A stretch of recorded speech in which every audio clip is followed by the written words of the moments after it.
Hello again and welcome to Franchise Everything, which is the video podcast series where we talk about everything and anything in related to franchising. And today we're joined by Sam Waller, who is the CEO and franchisor of Stepz Fitness. G'day, Sam. Hey, Glenn. Thanks for having me, mate. Pleasure, mate. Thank you for coming on board. Well, we're in, where are we? You can start. How about you introduce us? So we're in Stepz Fitness, Rouse Hill. So we just did a tour video. So We did. So you can see that. And then this is our newest gym to open. It opened probably just a couple of months ago.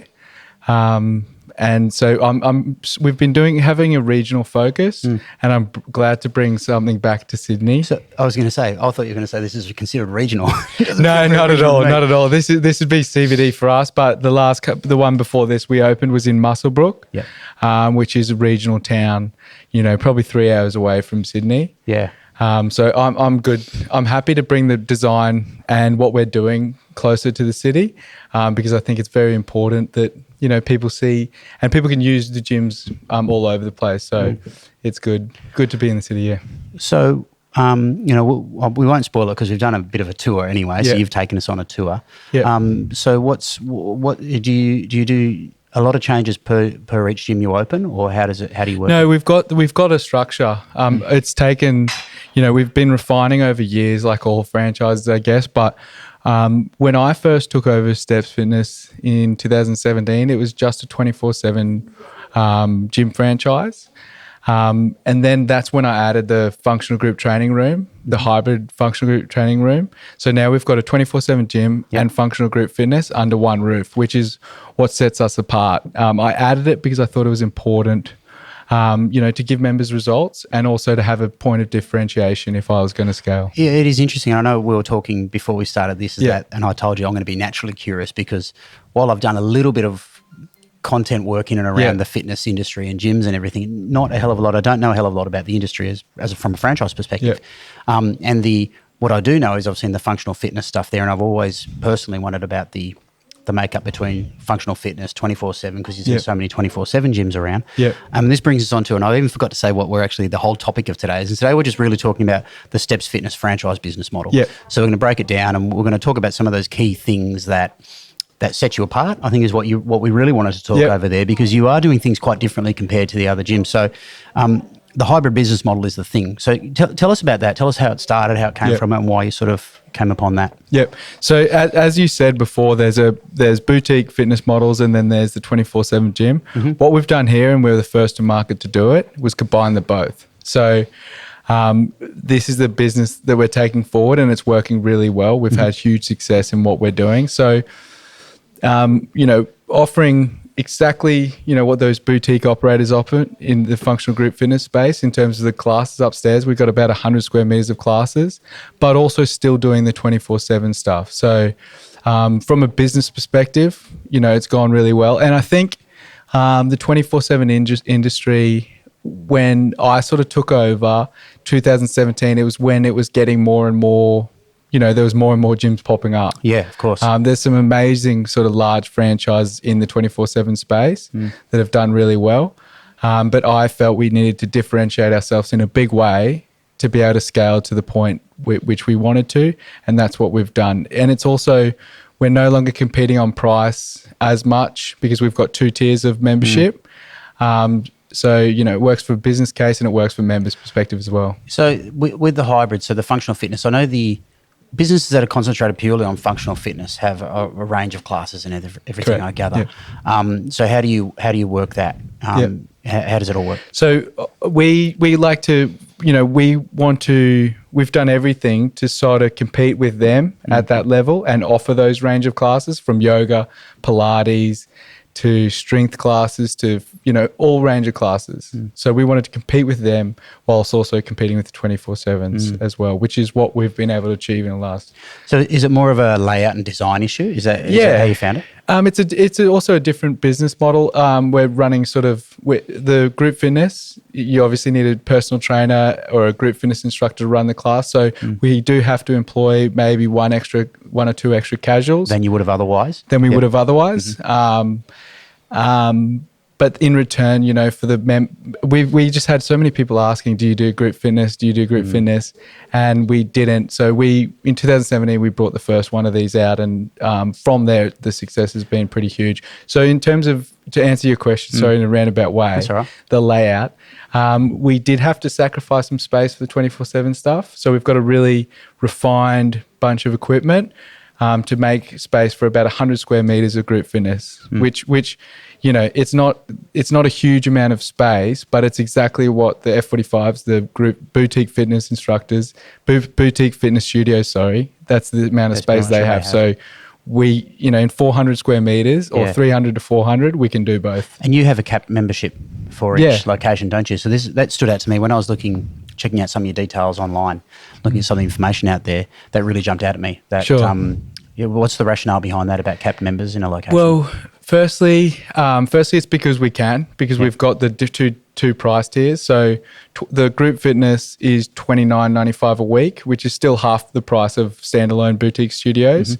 But still a higher yield. And then the 24/7 gym is about $14.95 to $16.95, depending on the membership. So we've got that higher membership. Is that $14.95 plus $29.95 or? No, it's just $14.95 for 24/7. Yeah. And then for group fitness a week, it's $29.95. So you get both for $29.95. Yeah, okay, correct. Perfect. Yeah, you got all access. So in that sense, we've got a higher yield membership, so we don't need as much members to make it successful, which was important for me because with the 24/7 gyms, it's really about needing a lot of members. The more members you have, the more money you make, really. Of course, Which because you've already invested in all the equipment, it's all there anyway, whether people are using it or not. Which longer term it may not. You know, as competition grows, it's a more challenging proposition if you don't have the full market share like some players do. Yeah, I can imagine. I mean, all I see is a lot of gyms around. Yeah. And I wonder about that, those high volume gyms that need more members. You know, how do you keep topping up more members? Well, it's a challenging scenario that I had my own business, 24/7 gym, you know, in St. Lucia. It was 183 square meters, so it was tiny in comparison. That was hugely successful, but it was at capacity, which is why I ended up moving, you know, to the master franchise role in New South Wales. So I reached a capacity there in terms of income. Yes. That, you know, was great, but I sort of knew that the model needed to change. And that's what we've done. The other thing from an investment perspective, behind us, if you guys can see it on the camera, is the cardio equipment. One of those treadmills is probably about 11, 12 grand. So that adds up as well. So by adding a group fitness space, we reduce the total investment. Yeah, it was what came to mind there. I was thinking less equipment just sitting on the floor when you've got that space. Yeah, there. so less equipment and lower investment, lower capital needed, which is important as well because equipment, I find, we didn't want to be a facility. We wanted to be a space. The group fitness is very high yield in terms of low cost equipment. So what about the membership? So tell me about the membership. So you've got the two tiers. Yep. How does a typical member and retention and all that sort of stuff, what does it look like in the Stepz Fitness business? Sure, good question. Our retention rate is actually very high across the industry. I think it's about 18 months, which is pretty long tenure for a member, especially in this sort of high competition space. Some of the boutique studios I know have about 6 months. Yep. So we've got there must be a lot of pressure to keep filling in members. Yeah, exactly. But we don't have that sort of pressure because the options that we have, it came from member focus. Like we were like, how can we solve the issue for members? Because then the business success comes after that. And it came down to offering that functional group fitness, but also members can change their membership pretty easily. So if they get injured or if they don't want to continue with the group fitness or quite fittingly, the economy changes and they need to make some cost cuttings, drop down to the 24/7 sphere where it's very affordable, very competitive pricing. So drop down to there and then they'll stay with us for longer because we've got more options. So you talk about outcomes for members and keeping members happy and retaining members.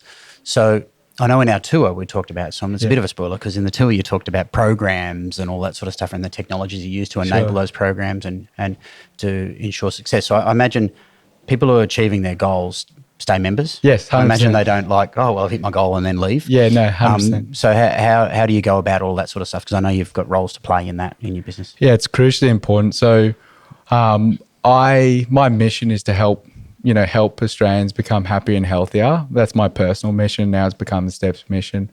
And everything works around that. So, in doing that, we want members to have access to programs so they know what they're going to train, so they know how to train safely, and so they know what they're doing. Because we find the first 4 weeks, most fitness owners or gym owners will know this, the first 4 weeks are crucial for membership retention. See how they go. Okay. Yeah. So we want to give them access to programs, personal training, group fitness, make sure they're really looked after, because there's an effort rewards principle. So it's like business probably too. Initially you're spending a lot of money, you're putting a lot of effort in. Yep. You need to see a reward for it to continue going. Yes. So we want that reward to happen as soon as possible, whatever it may be. When I started this game, when I was a young sort of 17-year-old out of school, it was about aesthetics. Now that's changed dramatically for myself, my own training, and also what we're offering to be also about what you get mentally, your mindfulness and all that type of stuff.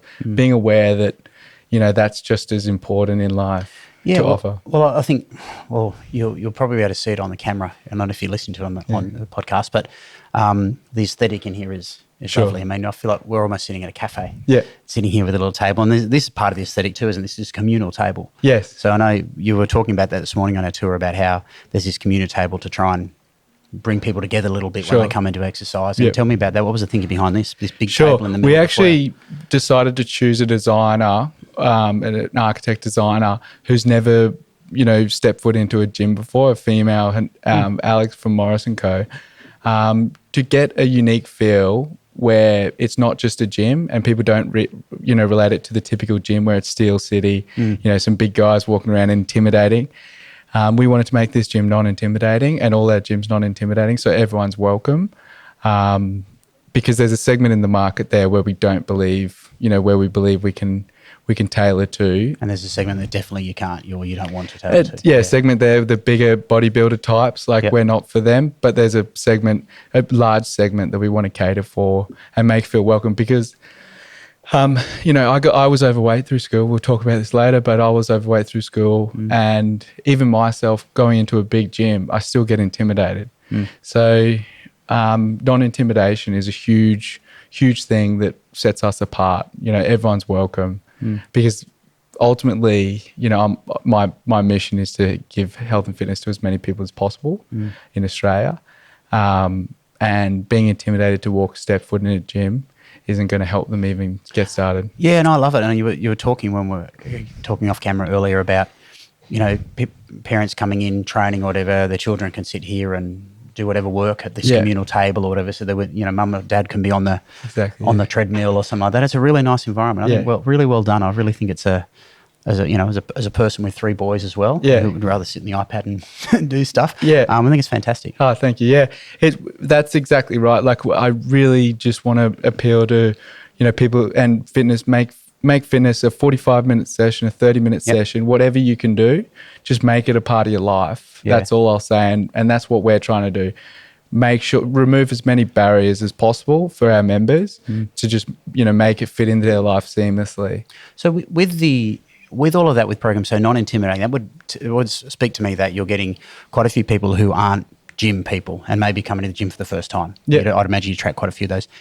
How do you support them for outcomes as far as programs and all that? Because you alluded to a little bit, and this is something I wanted to touch on, is the technology with programs that you have. Sure. So you've got set programs in place for people. You have personal trainers as well that do stuff. So how does it all work for people to actually get an outcome? How do you set that up within the franchise model? Of course. So and an outcome was another thing that I saw the fitness industry not doing, which is this model's off the back of all the things I learned when I was a personal trainer, when I was running my own gym.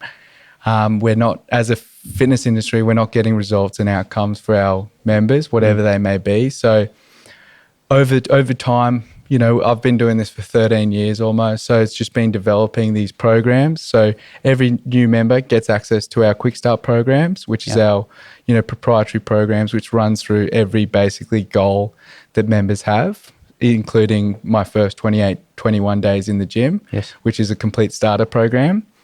That's the initial tier. Then there's personal training on offer. So we've got personal trainers on board. And then the top tier would be the group fitness. So fully, instructed group fitness classes. That is basically enough for every person, depending on their fitness levels and goals, Yes. to reach those outcomes that they have. And finally, socially. So build a great environment. Invest into the aesthetic of the gym. So people love coming to the gym, and not intimidated by it. I find that they're all the barriers to joining a gym. And finally, I think we'll touch on this a bit more later, but affordability. I want everyone to have access to a gym membership, whether it's ours or someone else's. I don't mind. It's just such a you don't want to give passion. them away. Oh no, to be honest, it's just a passion. It's passion driven. It's passion driven. I know they'll come to ours. It's a pretty easy decision to make with what we're offering. But, using the gym, health and fitness is passion. And I find business success comes after that. Yeah. So you touched on the design stuff there. I thought it was lovely when we were doing it. Like I said, I feel like we're at a garden bar. So you were showing us the change facilities and all that sort of stuff with hair dryers and all that sort of stuff there for everyone, and with nice greenery all over the walls. So did it take convincing for franchise partners to get on board with that sort of vision? I mean, was there a transition to that with other gyms? Good question. It takes we have some operators that have been around since the start. It does take some convincing to get them on board, but when they look at the numbers from a new site that has this fully, it's a no-brainer. The numbers are speaking for itself, which was very important for me as a franchisor. It just the numbers have to speak. That they worked well. So I'm not a franchisor because I was a franchisee for a long part of my time with Stepz. I'm not a franchisor that pushes things on people. I need to have numbers and I need to have results and a case proven before I push it. And even still, I'm still pretty flexible with franchisees. Just naturally, I probably need to be a bit harder on getting them up to scratch because it's for their own benefit. But I am a very flexible franchisor. So I'll work with them on a timeline, and my timeline's been pretty flexible, but it's starting to come to a point where the numbers are just so clear. They speak for themselves, don't they? Yeah. So have all transitioned to the hybrid model? We're almost there. There's some in Queensland that there's space issues. So my gym in St. Lucia, for example, just couldn't do group fitness. So they've done the branding, but the group fitness side of things, they're just doing small group PT and focus on personal training. So there's some space concerns, but that gym's still extremely successful without this. Every gym going forward has to be 300 square meters minimum with this functional group fitness because it's our model now. So that brings us to another point I wanted to talk on was location and placement and assistance with all that sort of stuff. So into the franchise business model, how do you choose a location? Yeah. So because like I said at the start there, you see so many gyms everywhere when you're driving around, vying for members. How do you assess a good location? Sure. Well, I actually take my hat off to a lot of operators, like a lot of gym franchises and operators in the fitness space of franchises, because it is a very competitive space and there's some true success stories. I believe as a franchises, we are cutting edge in terms of we've got mapping territories. We've got a software that maps out territories for us, looks at population. So we need at least, these days it's about 30,000 population in an area. We look at median income. We look at all that data to pick out locations. And we also give our franchisees a large territory. So pretty big territory. Sometimes bigger than, I would say bigger than most other franchises in the space, just because we want them to have the most chance of success. And I'm not about putting another gym directly close to an area or in another territory. I've never done that, never will. I'd rather just have, a smaller amount of sites that are really high performing than just to completely saturate locations. How about multi-site owners? Is that on the cards? Oh, yeah. Or is that there now? It's happened now, yeah. So Because that's a key in location mapping, obviously, whether we have multi-site owners. Correct. We're multi-site owners is the way forward. So our current group is very interested now. We've got our Daniel, who now he's got 2 gyms. So Dapto. I think I was reading about Daniel. Shell Harbour. On your website. Dapto, Shell Harbour, and now he's the ACT Master Franchisee. So he's got that whole territory as well. He was one of the first to do this new model. And now you can just see how interested he is in taking more and more territory because it's had huge success. The numbers that he does there is just amazing. And I think location's very crucial, but the right operator as well. So I also look for people with fitness experience, fitness passion, not just investors. Investors for me, isn't as good as I would rather find someone, help someone who's like personal trainer, help someone get access to the finances and build them up. I do it with a lot of my staff, build them up to then eventually become an owner because they're the ones that are passionate about the business. And you can probably hear from myself, passion is there. Absolutely. And in our previous discussions. Yeah. And it's sort of like, for me, it's like I look back at how big Stepz is now, what's been created and all the stuff that we offer members and everything we've done. And I'm just like, wow, that's pretty crazy how far this has come. And then I'm like trying to work out what I'm doing well, put my finger on it. But ultimately, my success as a franchisee with one site, my success now as a franchisor just comes down to passion. So you support. So I'm trying to get a bit of a picture on what does day to day look like for a franchise owner in Stepz business. So how because the 24, I've always wondered, well, who's manning 24/7 places? Sure. But how does it work? Well, it's not staffed 24/7, so it's usually staffed from about 9 till 7 p.m. Yep. Most owners now have a full-time staff member. The great thing about the business and the 24/7 business that I didn't want to change is a low staffing cost. So we've still got that. We've still got one key staff member that does the staffed hours, and then maybe 2 or 3 casuals that do the group fitness. But members just swipe in themselves at all hours of the day, full access, and it's staffed, only a certain amount of time throughout the day. And that works well. I saw on your website when I was researching prior to us catching up, seemed like your staffing overhead costs were dramatically lower as claimed on your site compared to many other competitors. Yeah, well, it's very crucial that the success of the 24/7 business model, which we were involved in, was because it's a low staffing model, low touch, easy to run. I didn't want to change that when we're updating the model, so we've maintained that. And I run I have 3 sites myself. I think it's important that, I'm putting my money where my mouth is. I think so too. I think there's a school of franchisors that say, no, we want to be out of it. Yeah. And there are actually consultants who will say that a good franchisor has no company locations. I'm more in the other court. I think a franchisor who actually runs locations, whatever the model, whatever the business is a good thing because you can try things out, make mistakes, keep your finger on the pulse all the time. And that was crucial in me. I had to invest in this model, especially when we changed. Yes. And then I was just shocked with how well it went because I ran a 24/7, the previous model, and I was just shocked with how well it went. And then I was like, wow, this is it. And that's when I decided time to scale, time to really push this out because we're onto something here. Very easy to run. I've been to one of my gyms once, which I'm not proud of, but you're busy. With time, I've been once and everything's systemized. So as a franchisor, it's very important for me to have everything systemized. So there's not much work an owner needs to do apart from just listen to the basic things that we give them, listen to what we tell them as, what works.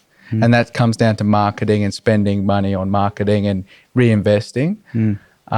Location's crucially important to that. So that's why we have location consultants. We've got a leasing team that finds the right locations. And we wouldn't just do a location just because to scale. I'm very against that. And a lot of people do just to have one extra location. Or something like that, But no, I've got 3 sites, I trust really good managers. Staffing's crucial. I build a community around the managers, and the managers need to be the right person. And then I give them autonomy. So before we finish up in this chat, how does support work? So you Sure. talk about Yeah, good. Sorry. all of the, that's all I'll right, get it. the things you were talking about in marketing and all that sort of stuff there. So they're relatively straightforward to run, and you've got them things very systemized. How does the franchisor yourselves and your team support franchisees in the business? What does that look like? Well, the key thing just is, before I say that, every franchisor says we've got great support. Yeah, sure. And I think that's a key thing to call out. And anyone looking at assessing any franchise is that a lot of franchisors just use a straight line about great field support. Yeah. Well, what field does that support, mean? and generally that's a support person that is hasn't really run a gym. It's a sometimes it's just a manager support person. Yeah. You got the franchisor support here. Yeah. You saw my relationship with this new. Yes. As soon as we walked in. Yeah, they're happy to see me. We speak all the time. My phone for franchisees, is always open all times of the day too. We are a 24/7 gym. I'm available all time, so you get straight to me. We do have support staff, but I'm the one that ultimately they've got full contact with me. As a franchisee, it was great experience because I saw what could be improved and I saw what could be done in terms of support. And you saw what you needed. And what we needed. So basically it's a set and forget system. So we've got marketing that's run. We've got yearly campaigns. So marketing is an important one. We do a really good pre-opening campaign where it's all on Facebook, Instagram and all that digital stuff. So we've got a digital team that runs that. Yep. The goal there would be to get 200 members prior to opening. Yes. And then ongoing, we've got 4 campaigns a year that we run as a whole franchise. So 4 marketing campaigns. And then we've got local area marketing in between. So each gym can then select from it's like a 83-page local area marketing calendar. Yep. They can select a campaign from there, and then it's push and play. Previous campaigns that have been used with results and everything. Yeah. Customized to their location. So we've got a marketing software. So we've got it's all online now. So what sort of issues pop up? So a franchisee, what's a common, because they're 24/7, right? And they're quite lean businesses to run. What is the sort of an issue that might pop up with the franchisee that your team is normally dealing with? I'll think of one yesterday would be staffing. So an existing franchisee who's been established, she does very well. She just called me about staffing because one of her staff is sick and having an operation. So, she called me about what's the latest in finding new staff members. Some solutions. Yep. Solutions. I said, we've got our templates and stuff that I can send her that are updated regularly. So, they can find the template on our portal, which is to find the staff member. So run the ads. Oh, it's for ad placement. For ad placements and stuff. We've got every single resource under the sun. And usually it's just about me pointing them to that direction. But also sometimes franchisees don't want to go through and read things, and they might just say, what do you think, Sam? Because they obviously know that I'm running gyms as well, and my gyms are very successfully run, which is another important point. If I'm going to do it, they need to be in the top 5 performing gyms, which they are. Yeah. And so they see those. It's going to be harder to achieve as you add more gyms on. Yeah, well, I think 3 is my cap though. Yeah. 3 is my cap because I just find. But I mean, as you get more and more locations overall, and you've got more competitive franchises, which is exactly what you want, obviously. It will be, but that's me. I won't get to a point where it's impossible for me to be able to answer these calls. I will always be available to answer those phones, like Jim Penman. I was about to say exactly the same thing. I think it's a great thing, and I think we will see more, and I think we need to see more of the franchisor who is the face of the business. Yeah, I know you've seen it on social. Jim says, "Here's my mobile number. Yeah, call me if you've got a problem." Which is great. Which is leadership. Yeah, which is important, I guess. Like it's an important thing just to be available. Sometimes there are calls, especially in the last couple of years we've had with COVID, where it was impossibly hard for the fitness industry with shutdowns, just automatic shutdowns. Sometimes the calls were just emotional support. That you couldn't actually really do something about it, but it was just good as a sounding board. Franchisees were great in that because they knew it was out of my control and they saw that I was doing everything possible. So I was just there to pick up the phone and have someone, and it was quite hard for me. I had to be strong for them. But an adult being emotional about what's an extremely challenging situation, I just had to be there for them. And that's my role as a leader. It's to sit down on the phone to them, hear them out. try and help them the best I can, but also understand sometimes I just can't help, and it's just someone to listen to. I'm just there to, hear how they're going, understand their concerns, and give them some support, but also just, someone there Just to be there. support them. Yeah. Just to be there, yeah. Excellent. So I find a lot of it with the older franchisees, sometimes it is just to be there. Yeah. Your interest rates rising, Yep. has nothing to do with me, but they've got investment properties. And one of them called me up and I was just there. So that's part of my business and part of a leader's role too. Excellent. I love it. Love it. I think we've had a really good tight little wrap up of the Stepz Fitness franchise business model. Yeah, it's been great. Excellent. All right, Sam. Yeah. Thanks for joining us. Thanks a lot. My pleasure. Cheers. Thanks so much for joining us on Franchise Everything. We'll catch you again soon. Thank you, guys.